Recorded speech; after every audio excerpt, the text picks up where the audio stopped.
Hello दोस्तों, नमस्कार। कैसे हैं आप सभी? सब आनंद से ही होंगे, ऐसी मैं आशा करता हूं। तो आज हमारी क्लास नंबर 11 के पार्ट बी में आप सभी का स्वागत है। आज हम जानेंगे आगे के प्रश्नों के बारे में कि आगे किस प्रकार के प्रश्न हमें देखने को मिलते हैं। इन प्रश्नों से आज हम रूबरू होंगे और इन प्रश्नों को सॉल्व करेंगे। ठीक है ना भाई? तो आज का हमारा प्रश्न है प्रश्न नंबर 121वां प्रश्न है। इसको आज हमें सॉल्व करना है, इन प्रश्नों को आज हमें सॉल्व करना है। तो आगे बढ़ते हैं हम अपने प्रश्न की ओर। क्या बोल रहा है? चीनी का दाम 20% बढ़ता है, जिससे परिवार 300 रुपये में 12 किलोग्राम कम चीनी खरीदता है। ज्ञात करें। क्या ज्ञात करना है? वास्तविक खपत, वर्तमान खपत, वास्तविक मूल्य, वर्तमान मूल्य ज्ञात करना है। तरीका क्या है, इस पर हम आगे बढ़ते हैं। देखो, सीधे ही क्या करना है। 20% का मतलब कितना होता है? 20% का मतलब कितना होता है? 1/5। अब हम आते हैं किस पर भाई? किस पे आते हैं भाई? मूल्य। देखो, मूल्य और खपत है ना, जो मूल्य और खपत है, इनका अनुपात एक दूसरे का अनुपात कैसा होता है? अपोजिट होता है। जो मूल्य का अनुपात होता है, खपत के अनुपात का कैसा होता है? उल्टा होता है। तो अब यहाँ पर हमें देखना क्या है। चीनी का दाम 20% बढ़ता है। 20% मतलब 1/5, मतलब 5 पर 1 की वृद्धि होती है। 5 पर वृद्धि होती है 1 की किस पर? मूल्य में। पहले मूल्य था 5, फिर मूल्य हो गया कितना? 6। ये बोला जा रहा है। ठीक ना भाई? अब जो मूल्य का अनुपात क्या है? 5:6। तो खपत का अनुपात क्या हुआ? 6:5। किसका हो जाएगा भाई? ये खपत का अनुपात हो जाएगा। ठीक है ना भाई? अब बोला क्या जा रहा है? जिससे परिवार 300 रुपये में 12 किलोग्राम कम चीनी खरीदता है। यहाँ पर तो दिख रहा है भाई कि कितने की कमी देखने को मिल रही है? 1 की कमी, मतलब 1 यूनिट कम खरीद पा रहा है। यहाँ पर ये देखने को मिल रहा है। लेकिन वहां तो बोल रहा है 12 किलोग्राम। तो 1 की वैल्यू कितनी हो जाएगी भाई? 12 हो जाएगी। 1 की वैल्यू कितनी हो जाएगी? 12। तो जो हमारी वास्तविक खपत कितनी है भाई? 6। वर्तमान खपत कितनी है? 5। ठीक है ना भाई? वास्तविक खपत कितनी है? 6 यूनिट और वर्तमान खपत है 5 यूनिट। तो हमें क्या करना है? हमें वास्तविक और वर्तमान दोनों खपत निकालनी है। तो वास्तविक खपत कितनी है भाई? वास्तविक खपत है 6। तो 12 छंग 72, 12 छंग 72, 6 की वैल्यू निकालेंगे तो 12 × 6/12 छंग 72। ठीक है ना भाई? और वर्तमान खपत कितनी हो जाएगी? 12×5 = 60, 60 केजी हो जाएगी हमारी कौन सी? वर्तमान खपत। ठीक है ना भाई? तो यहाँ पर हमसे पूछा गया था क्या वास्तविक खपत कितनी हो जाएगी? यहाँ पर 72 किलोग्राम। और वर्तमान खपत कितनी हो जाएगी? यहाँ पर 60 किलोग्राम। ठीक है ना भाई? ये हमारे दो आंसर निकल आए। फिर इसके बाद में हमसे पूछा गया है क्या? वास्तविक मूल्य और वर्तमान मूल्य पूछा गया है। तो अब बात हमें बस ये रखना है कि वास्तविक खपत कितनी थी? 72। वर्तमान खपत कितनी है? 60 किलोग्राम। तो 60 किलोग्राम चीनी कितने की आ रही है भाई? 300 रुपये की।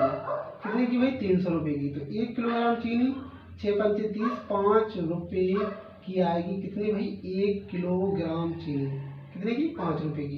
तो जो 1 किलोग्राम आ रही है वो क्या है? ये है क्या? वर्तमान। ये क्या है भाई? वर्तमान। ये क्या है भाई? वर्तमान खपत है। ये कौन है भाई? वर्तमान खपत। ठीक है ना भाई? और ये क्या है? वास्तविक। ठीक है, ये वास्तविक है। तो वर्तमान खपत है, उसका मूल्य क्या है? 5 रुपये प्रति किलोग्राम।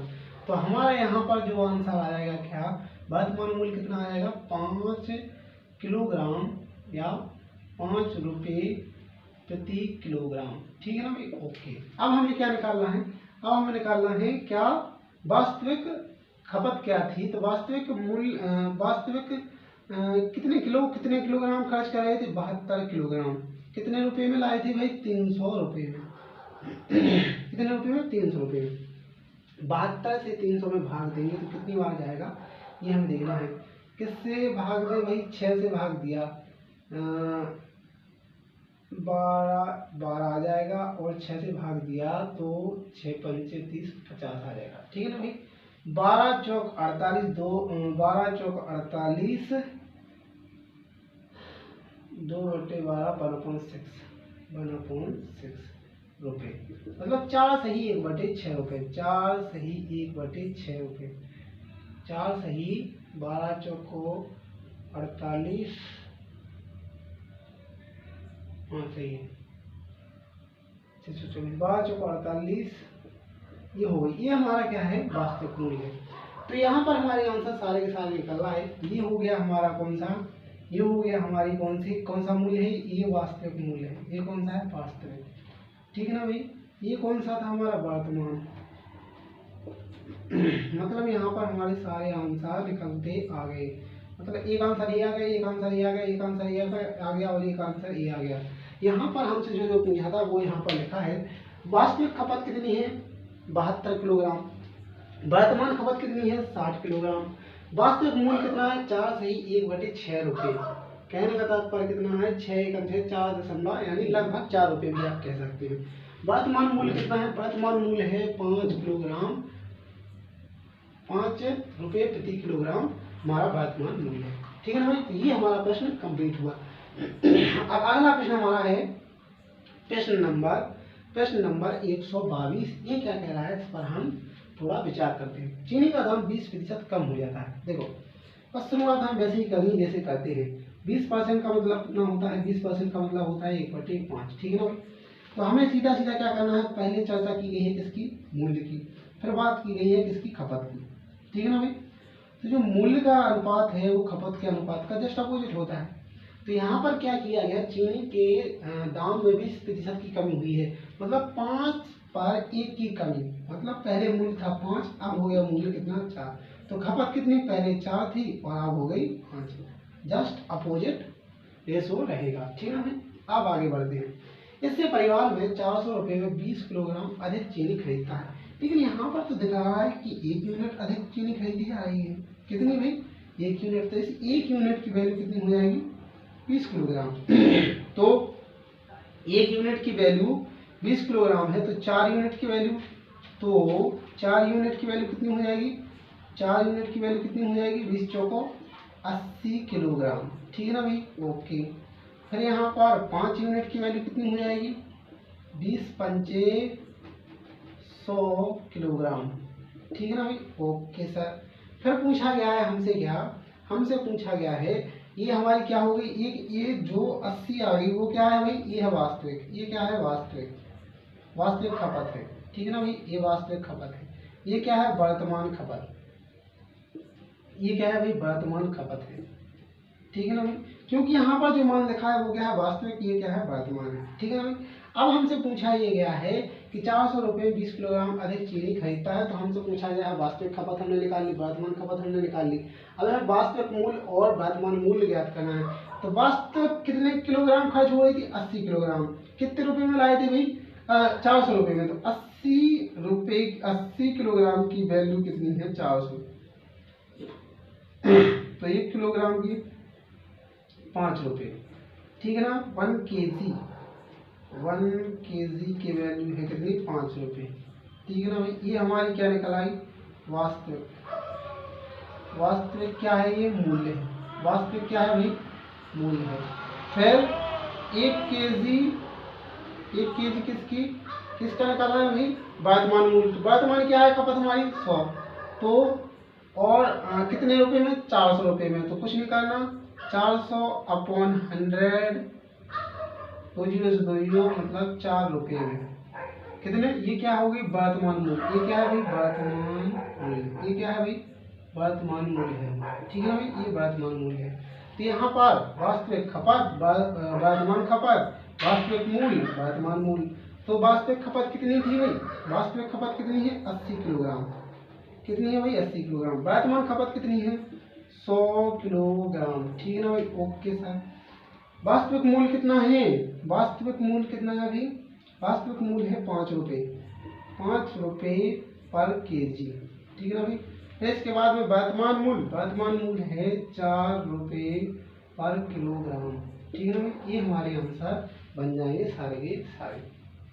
अगला हमारा प्रश्न क्या है, 123वां प्रश्न है। ये क्या कह रहा है, इस पर विचार करते हैं। चावल का मूल्य 10% कम हो जाता है, जो चावल है ना उसका मूल्य 10% कम हो जाता है, जिससे एक परिवार 1 रुपये में 50 किलोग्राम चावल अधिक खरीदता है, वास्तविक खपत बताइए।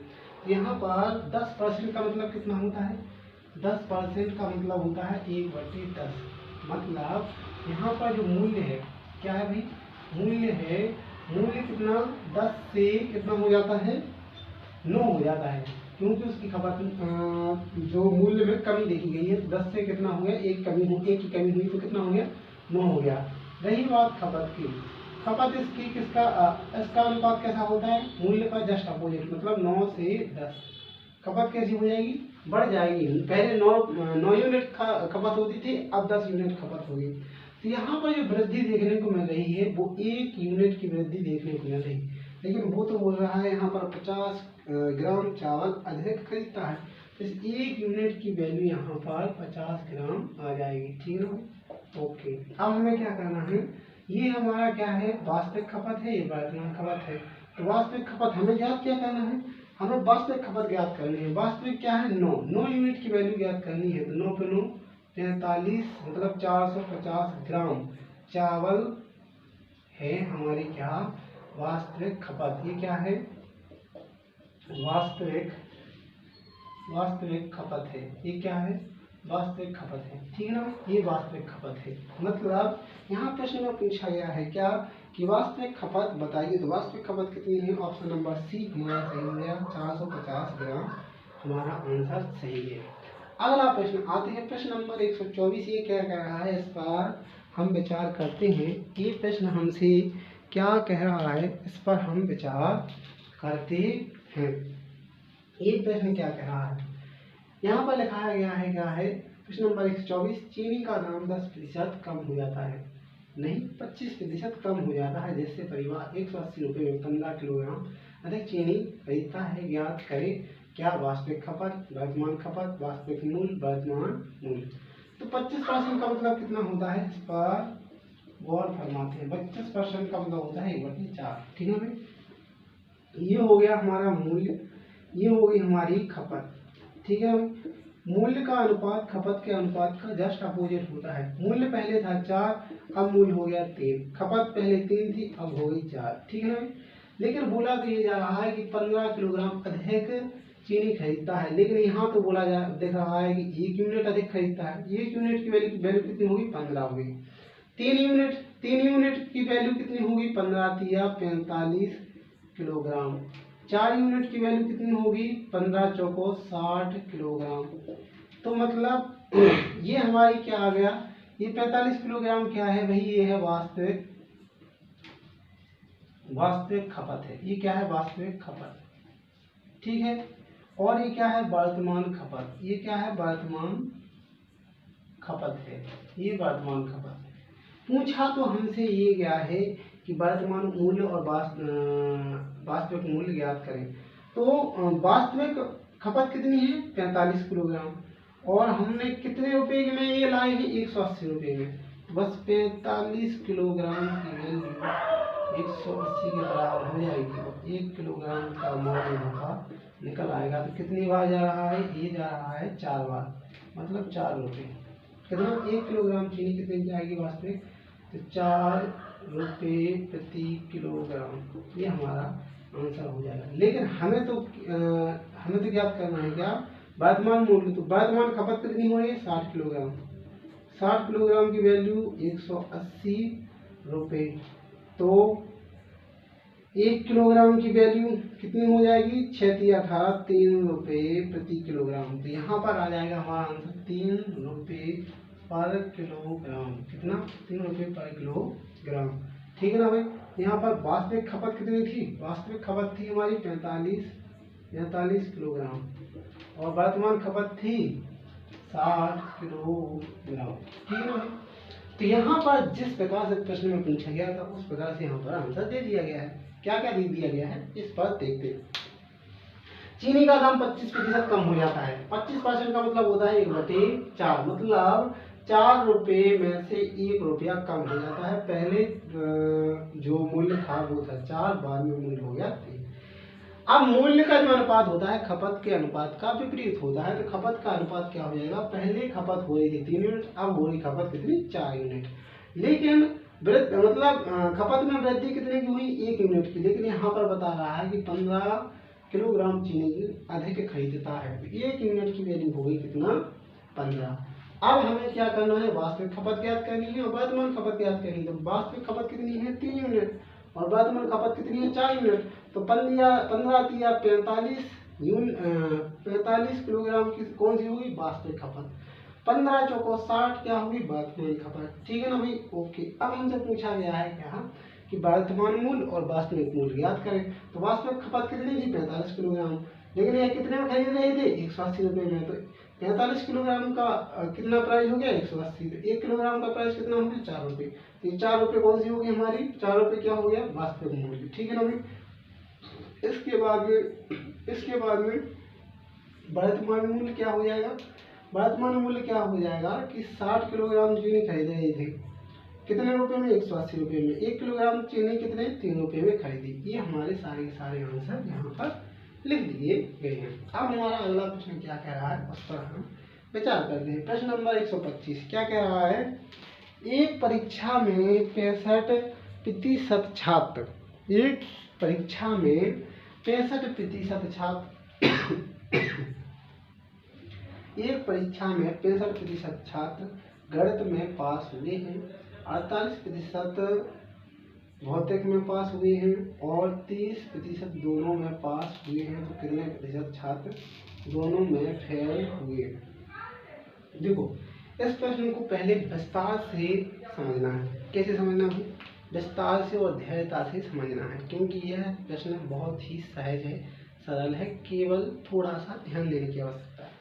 देखो क्या हो रहा है, जो यहाँ पर मैथ वाले स्टूडेंट हैं और जो यहाँ पर फिजिक्स वाले हैं, ठीक ना भाई, जो यहाँ पर मैथ वाले स्टूडेंट हैं, यहाँ पर मैथ वाले हैं, वहाँ पर फिजिक्स वाले हैं। ठीक ना भाई, यहाँ पर मैथ वाले हैं, यहाँ पर फिजिक्स वाले हैं, लेकिन कुछ बच्चे ऐसे हैं जो मैथ और फिजिक्स दोनों वाले हैं।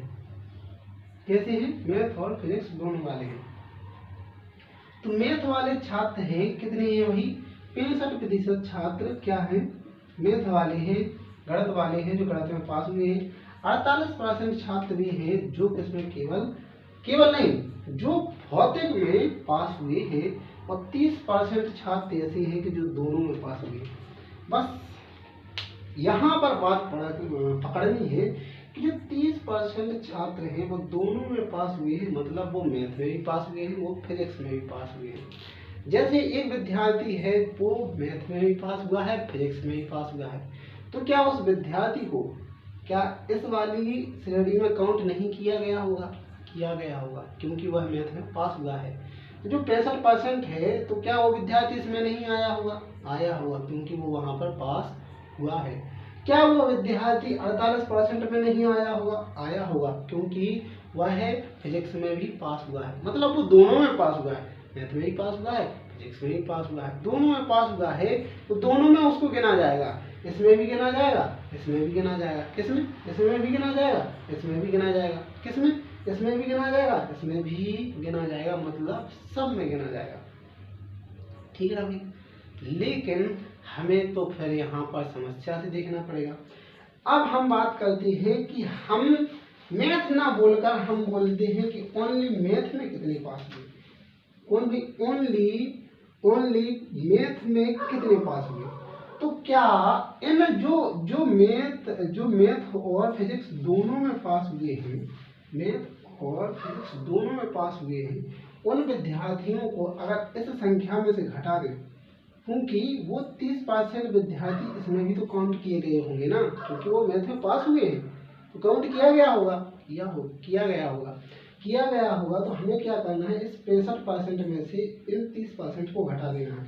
तो जो ओनली मैथ वाले विद्यार्थी होंगे वो कौन से होंगे भाई, 35% केवल और केवल क्या, केवल और केवल मैथ में ही पास हुए हैं, केवल और केवल मैथ में ही पास हुए हैं, किसी दूसरे सब्जेक्ट का उन्हें पता नहीं। इसी प्रकार से यहाँ पर बात की जाती है ओनली